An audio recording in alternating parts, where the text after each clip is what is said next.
Hi, everyone. This is your host, Rachel Cottrere of Ranch House Designs, and I want to welcome you to our very first Grit and Grace podcast, where today we have Traci Middleton from Tennessee as our very first guest. And this is a wonderful podcast interview. Traci is one of the leading Brangus breeders in the USA. She is also a past president of the Brangus Association, and she is a very strong leader and cattle breeder in the beef industry. And in this podcast, she shares our mantra, from the boardroom to the barn and beyond. And she's going to share her story about her journey to get her where she is, what it's like being a single working mom in agriculture, and advice for the next generation. It's a wonderful interview, and we hope you enjoy.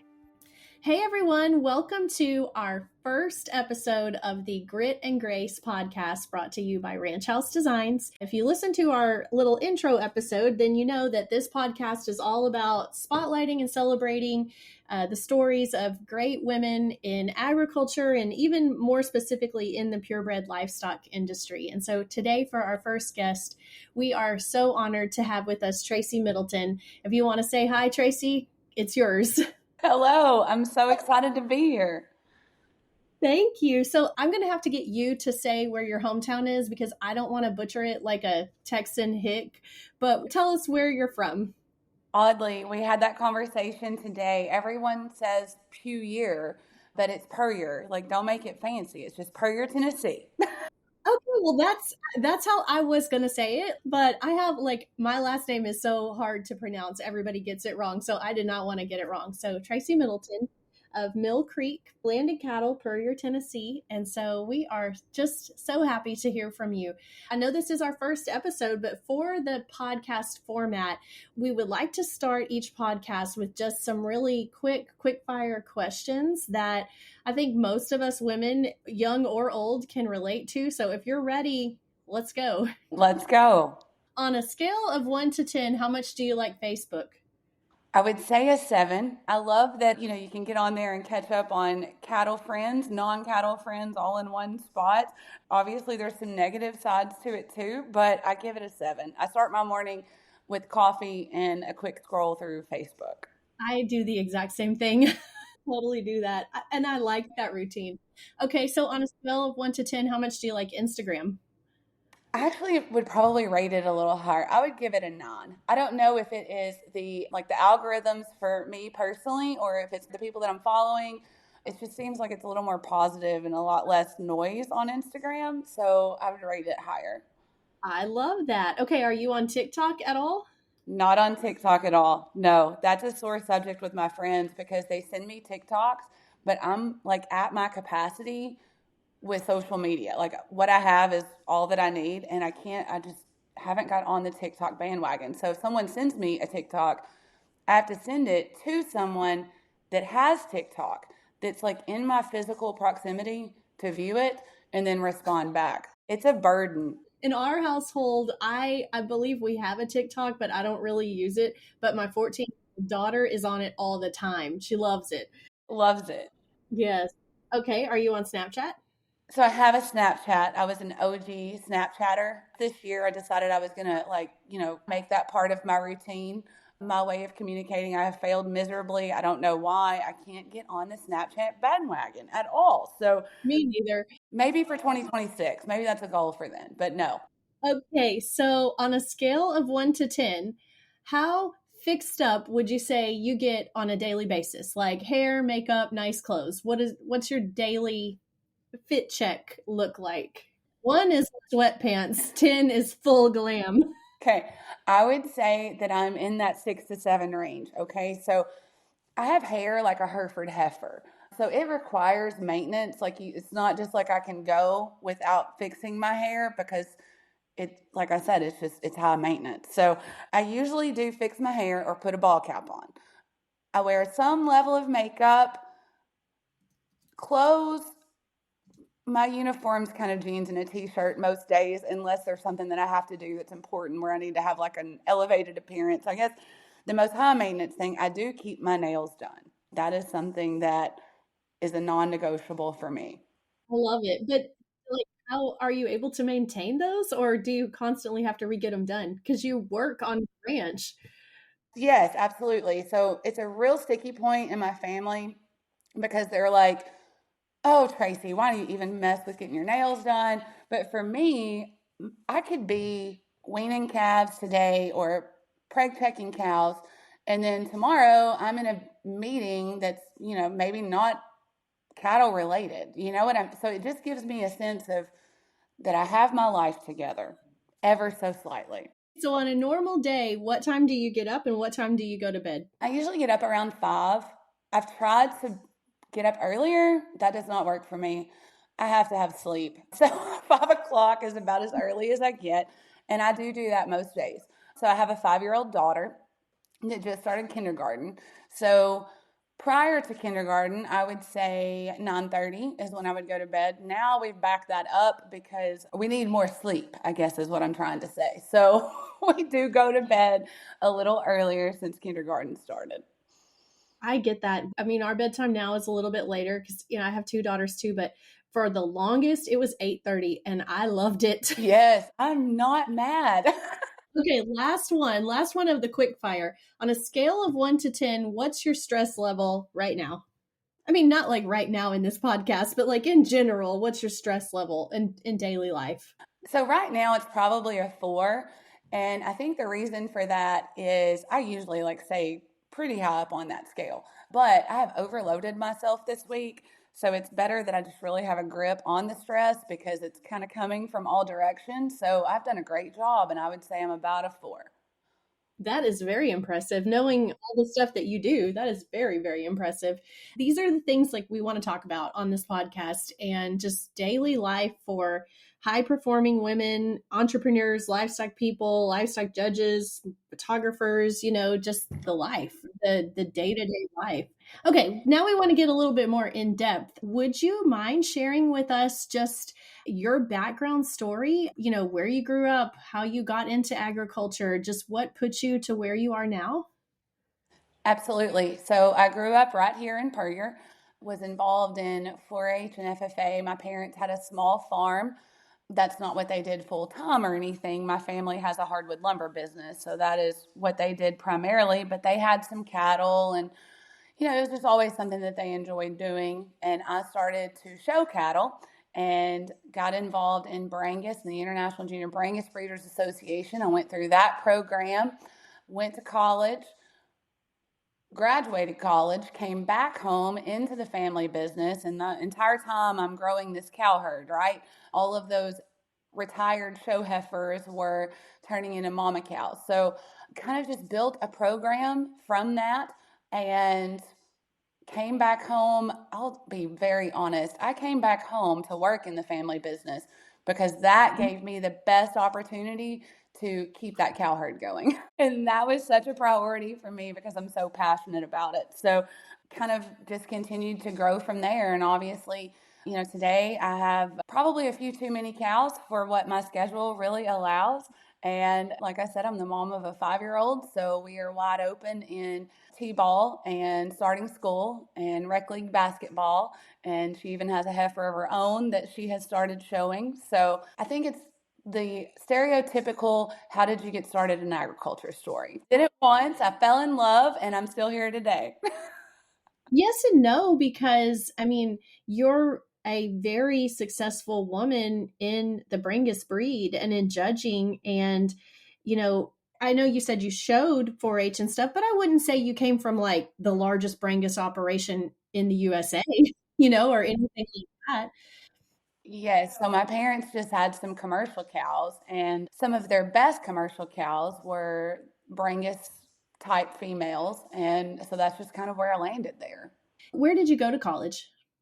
Middle Tennessee State University, went there, animal science pre-vet, minored in business.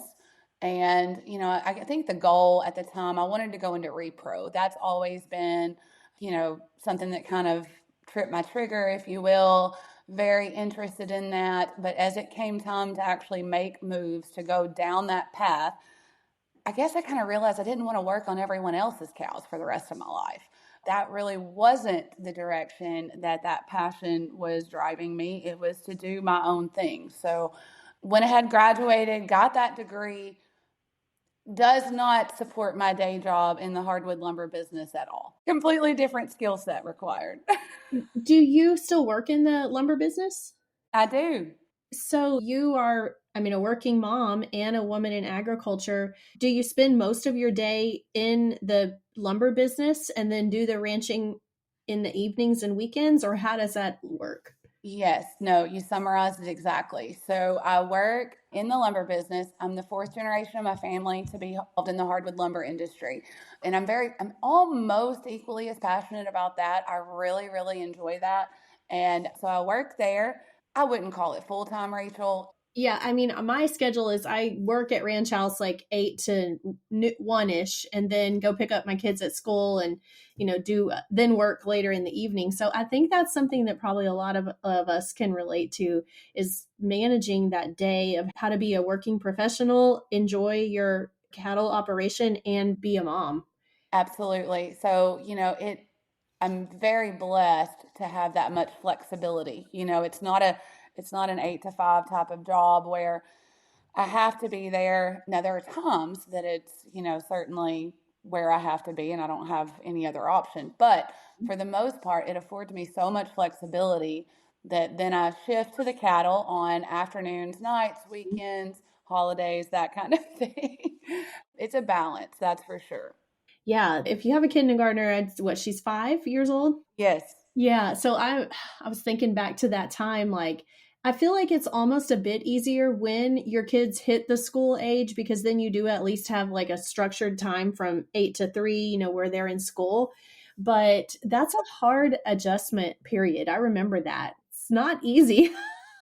It's not. So I really poll the audience. Like I have talked to moms like what's this going to be like, because I'm a planner. I want to forecast out and like plan accordingly to what may be coming at me. So I ask these moms and they're like, "Oh, she'll be fine." Rachel, it's not that way. She needs more sleep. I'm having to add packing lunch into the morning routine. So it is an adjustment, but she is doing so great that it's all working out fine.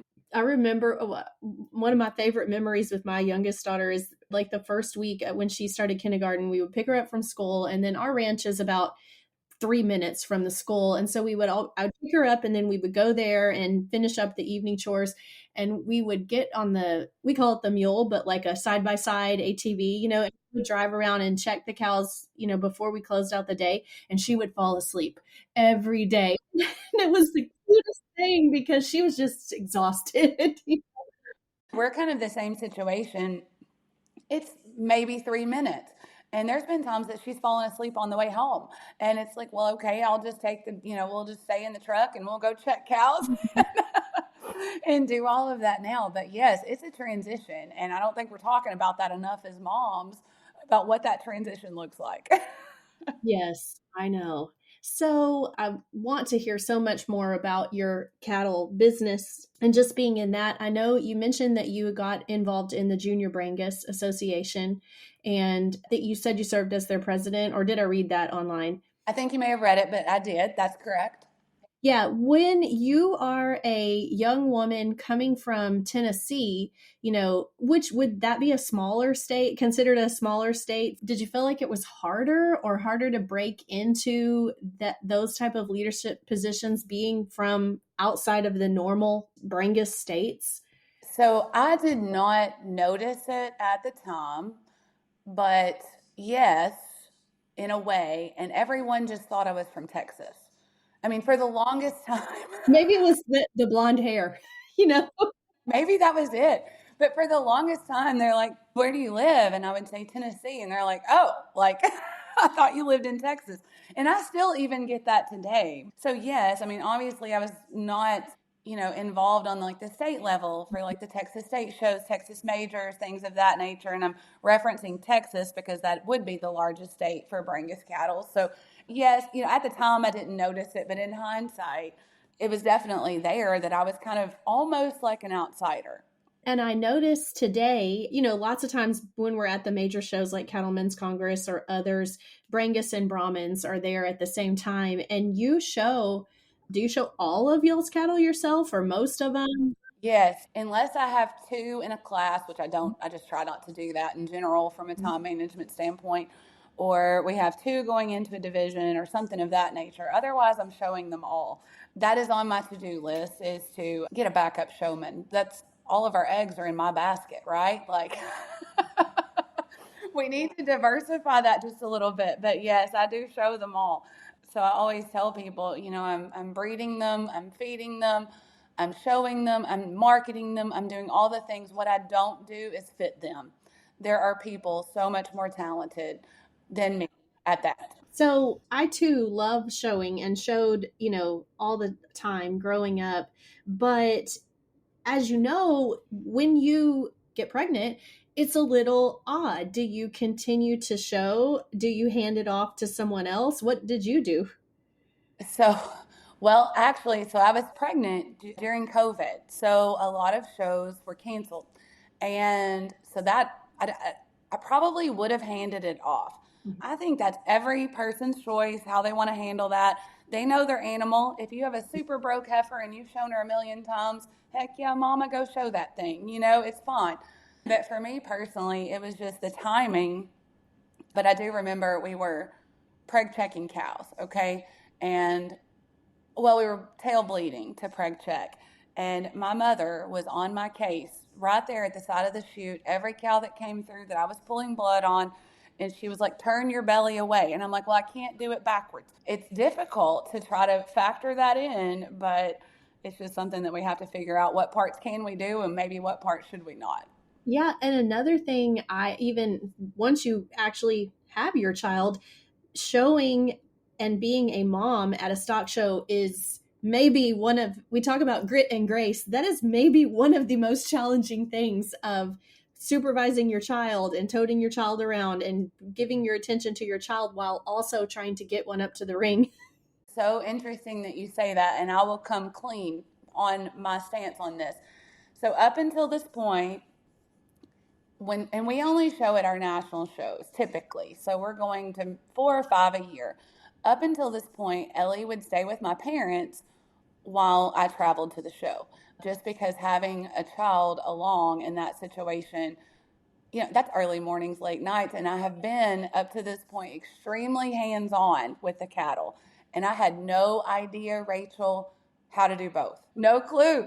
And I'm watching these other moms, and maybe they have people on the crew that are handling things. I wasn't sure how to tackle it. Well, this summer, Ellie and I loaded up with 3 heifers, just the two of us, 2:30 a.m., got in the truck, and I took her to the junior nationals, which she competed in like the Pee Wee division, right? But I wanted her to get started. I wanted her to see if that's something that she liked and something that she wanted to do.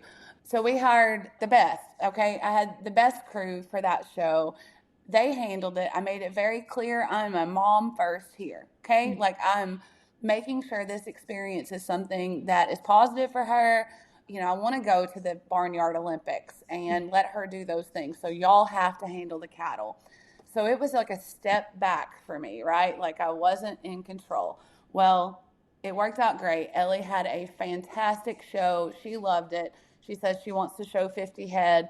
And then we had the futurity, the open Bringus futurity on Saturday, and we ended up winning. So everything worked out perfectly. But she has now been bitten by the bug and wants to show cows, and that is now her impression of it, right? It was perfect. She didn't have to get up super early, and I didn't have a full string of cattle. And so, yes, so challenging. But I'm watching the good moms out there that are balancing both and figuring out how to do both, and I'm taking notes. Molly is 14 now, and I would say we're really in a good place now where she's old enough where she can, do a lot of stuff herself, and we can just kind of supervise and drive. It's a really good place to be, but I remember those early days, and like a Dr. Pepper was our best friend to get Molly through the day. Hey, I'm Elizabeth Crum, marketing specialist here at Ranch House Designs. I just graduated from Kansas State University, and now I get to combine 2 of my passions, photography and social media, to help tell the stories of rural businesses like yours. If you love seeing fresh design ideas, branding tips, and behind the scenes from our team, make sure you're following Ranch House Designs on Facebook and Instagram. It's the easiest way to get inspired and keep up with what's trending in marketing. Find us online at Ranch House Designs.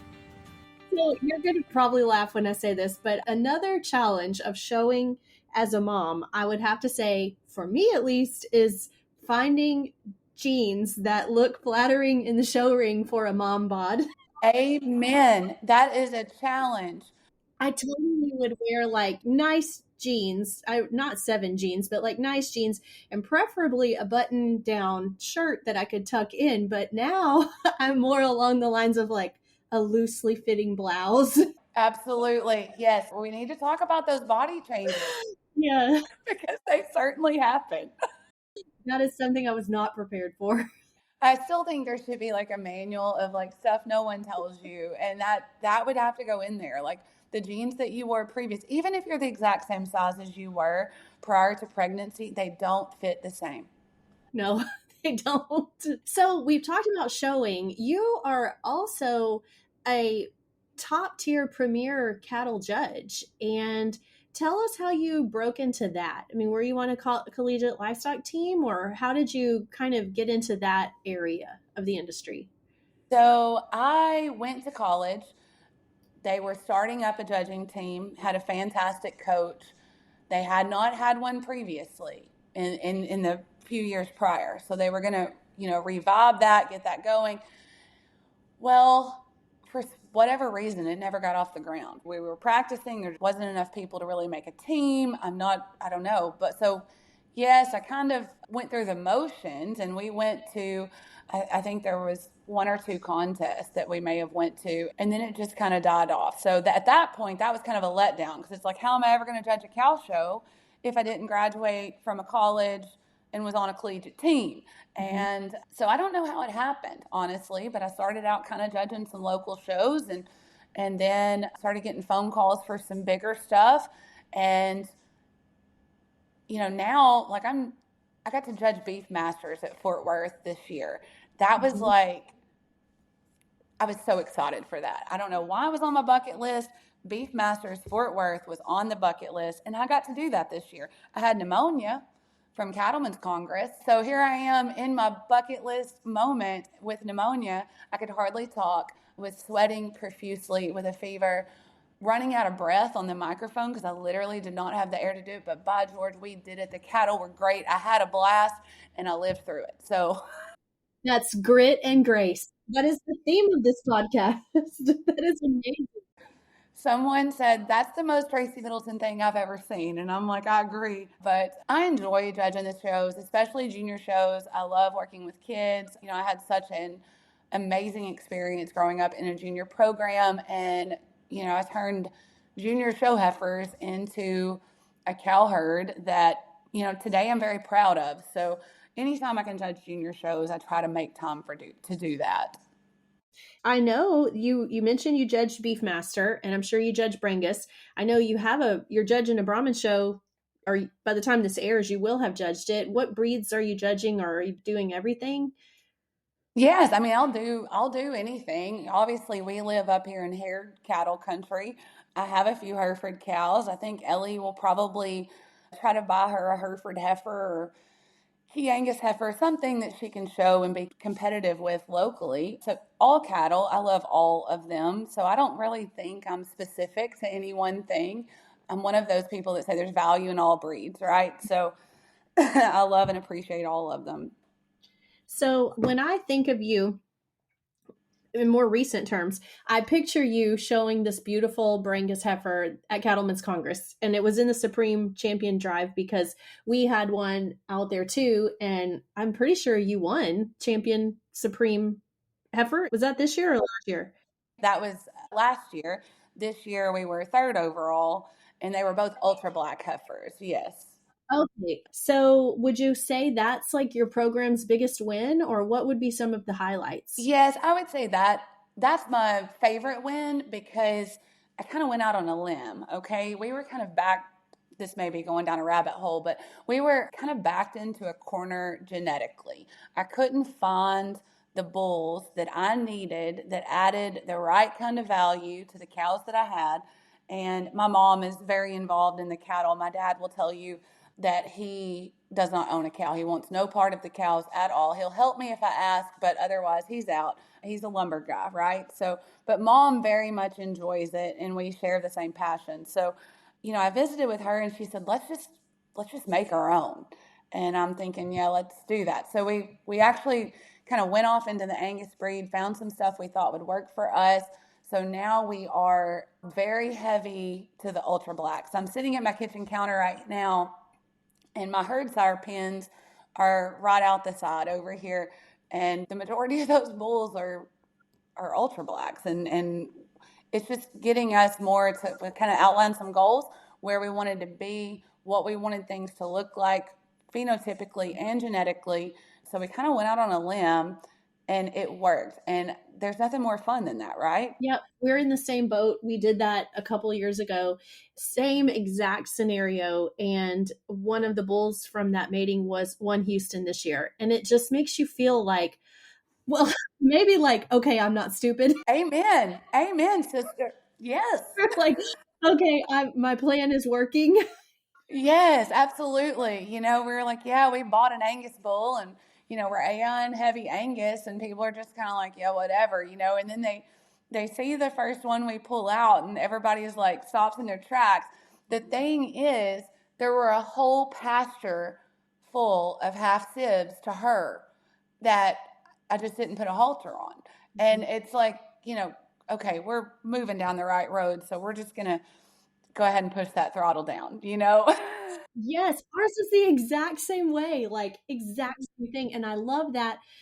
I mean, I love you, but I love this because we like to show just like you do. But at the end of the day, it's about being a commercial, practical rancher, like making a living. These cows have to be profitable. And so I love that. We have so much in common, even though we're in different breeds. Different breeds in different areas. Yes. I had personal question, but how old are you, if you don't mind me asking? I don't know when this airs, but I will be 41 in September. Okay, I am 45. I have to do the math every time. Naturally, I want to say, oh, I'm 21, but I'm obviously not 21. So I'm 32. I get tripped up all the time. People say, how old are you? 32, 41, 40. I'm 40. I'll be 41. I've been 32 since I was actually 32. That is awesome. So I want to wrap up maybe kind of our cattle section, but I know you mentioned you were the junior board president. Tell us about your industry leadership as an adult. What are you doing now or, in the last 10 years? Yes. Okay. So I came out of the junior program at 21 and pretty much went straight into IBBA committees, okay, involved in the junior advisory committee. I think I was chair of that just shortly after my stint in the junior program, involved on the show committee. I think I was 27 or 28, 27 maybe. I ran for the Brangus Board of Directors and was elected. And then the next year was president-elect, and then the year following was president. So that's a 3-year term, and I was glad to see that 3-year term come to an end. So I was president of IBBA, then kind of just transitioned. Now, at this point, I'm on the Brangus Foundation Board of Directors, so that doesn't require a ton of time, but I'm involved in that regard. I just finished a stint on Breed Improvement Committee, Long Range Strategic Planning Committee, and that's because I have put on my T-ball mom hat and doing all of those things that I want to be involved in the areas that I can contribute to the highest degree, right? And right now, like I'm a heck of a fundraiser and that kind of thing. So I can contribute to the foundation board of directors, but I'm kind of taking a little tiny break just because we're kind of at a pivot point in Ellie's life, right? Starting school and starting to get involved in all kinds of activities. But no, I've been heavily involved. You and I have a very similar trajectory on that. I got into the Brahmin board very young. Actually, before I didn't get married, Brandon and I didn't get married till I was 31, but I did all of that prior to getting married. And then, Molly was born like a year later, and I still served 1 or 2 years on the board after Molly was born, mostly because I wanted to prove to myself that I could do it still. Like I could be a mom and be on the board and do all of that. And then took a step back, like to be a mom. And I think that's a good pathway. You can, if you can get involved in those leadership organizations early on, it gives you so much experience and, experience in the boardroom and in volunteer positions, and then take a break and then come back when you're ready. That's a great path. I think so. And it works for me too, and I'm still involved, but it's at the level that I'm comfortable with the amount of time that it takes.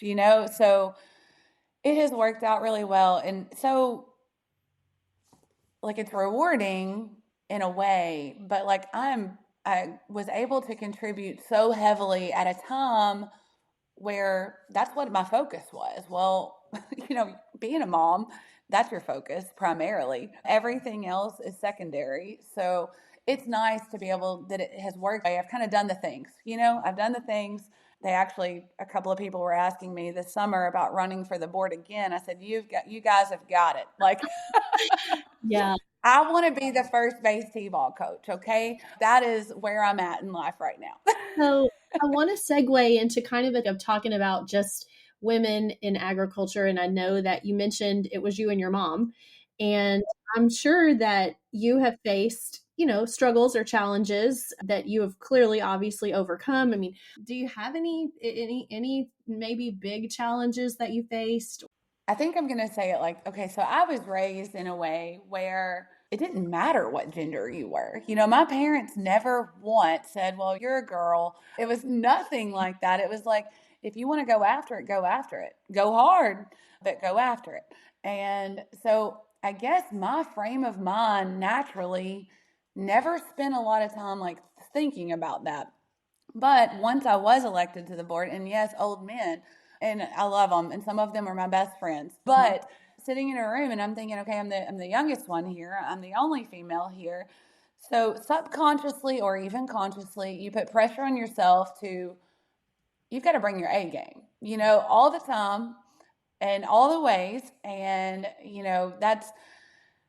and I don't even call that a struggle because I kind of naturally probably do that anyway. But I was a little surprised. There hasn't been a woman president of IBBA up until that time. And I was young. So I kind of thought, well, I don't really know if, this is something I need to try right now. But I was motivated and encouraged by others to go ahead and do that. And I just, honestly, Rachel, I spend pretty much my entire life, I've spent 0 minutes thinking about I can't do that because I'm a female.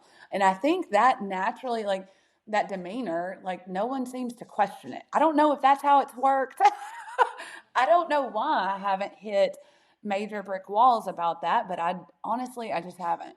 And I think from an outsider looking in at you, people respect you and they respect your expertise and your qualifications, and they see your work ethic, and those are the traits that people in the industry respect, whether you're a man or woman. So you have the respect, and that's what matters, and that's amazing. And maybe it's too, I grew up in that program, so I wasn't like an outsider coming in. They literally known me my entire life, right? So they knew my commitment level to the breed and to the cattle. And in that particular situation, it really wasn't questioned. Did you have any siblings? Like, did you have any brothers? I'm an only child. Okay. So you just had to do it. If you saw a job, you got it done. That's exactly right. Now, I will say, so I am a single working mom, cattle woman, right? So at this point, I will say, in terms of struggles, lifting the heavy stuff, okay? I was trying to get the hay prong on the front end loader of the tractor. This was 2 weeks ago. Somehow I jacked it up. It was bad. And I had to like physically remove this hay prong. And I'm sweating and I'm cussing and I'm thinking, I need some muscle in here. Like, I can't do this. So in your hometown, you mentioned you're like one of the T-ball coaches. Do you have to deal with mean girls in your hometown, or any scenarios where you're maybe looked down on because you're a woman rancher, by the wine moms or anything like that? I could be, and I don't know it, right? Maybe they just don't have the guts to say it to my face or to where I can recognize it. It could be happening. I'm sure it is probably odd, but I don't think so. I feel like I roll with some pretty girly moms too, and then I roll with some that are, doing similar things. So I don't know that I've really encountered it, but it could be happening, Rachel, and I don't even know. Well, that's wonderful if you're not. And I don't think I do, but I pretty much stay pretty close. I keep my circle pretty close. I like to, I have so many friends in the area that, I wave at in the carpool line, but like on a normal Tuesday night, I'm not in the bunco group, or I'm not in the country club, you know. Same. That's exactly right. And that's probably where those people are. They're not at home ranching and momming and doing all the things.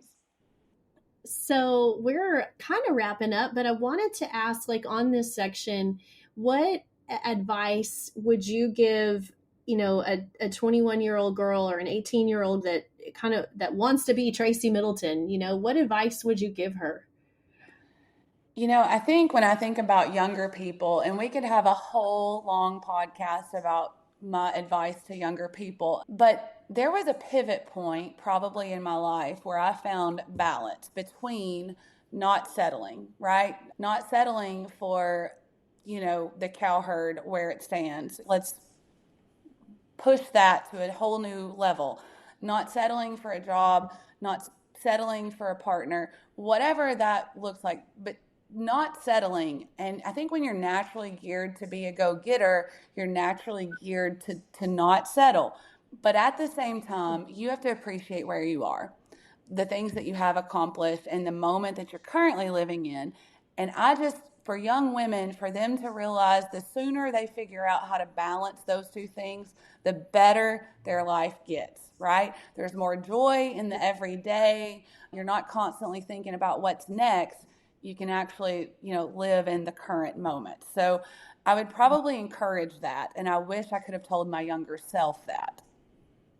Yeah, that's great advice. That is a wonderful mindset. Any big topics that we missed? We like to wrap up with two quick fire questions at the end, but before we get there, is there any, other big topics that you kind of have on your mind? I don't think so. I think in terms of like the outline of the podcast and what you're trying to do, I mean, I think that's amazing. I think encouraging young women, older women, whatever, but just to, if you want something, go after it. So, yes, totally. Okay, so our last two questions, which, like I said, you're going to be our first episode, so, you can set the bar. The first one, it's kind of girly, but where is your favorite place to shop for clothes right now, whether it's clothes that you wear, professionally on the ranch, clothes that you like to show in? Where's your go-to shopping places? Okay, so I said my everyday uniform is kind of a t-shirt and jeans. So anything outside of that everyday uniform usually requires me to go to town. I hate shopping. There are two boutiques. One is in Paris, Tennessee. It's Bow and Co. And the other one is in Murray, Kentucky. And it's the Palm on Chestnut. And each of those shops has a lady in them that they know me. They know the type of stuff that I do. They know what colors I like. They know that it has to go with a pair of blue jeans. They dress me. They will be like, "Oh yes, tell me what you're doing," and I'll say, "Well, I just had I've got a meeting I'm going to," and they'll come out with 3 shirts that, yeah, I love them all. I require a lot of assistance, and those two places, hands down, are my 2 favorite places to go because they handle it for me. So the last question, I want to preface it a little before we ask it, but we have been having these we call them the Grit and Grace, like Stock Show Girls socials. And we've had some of these locally around Texas.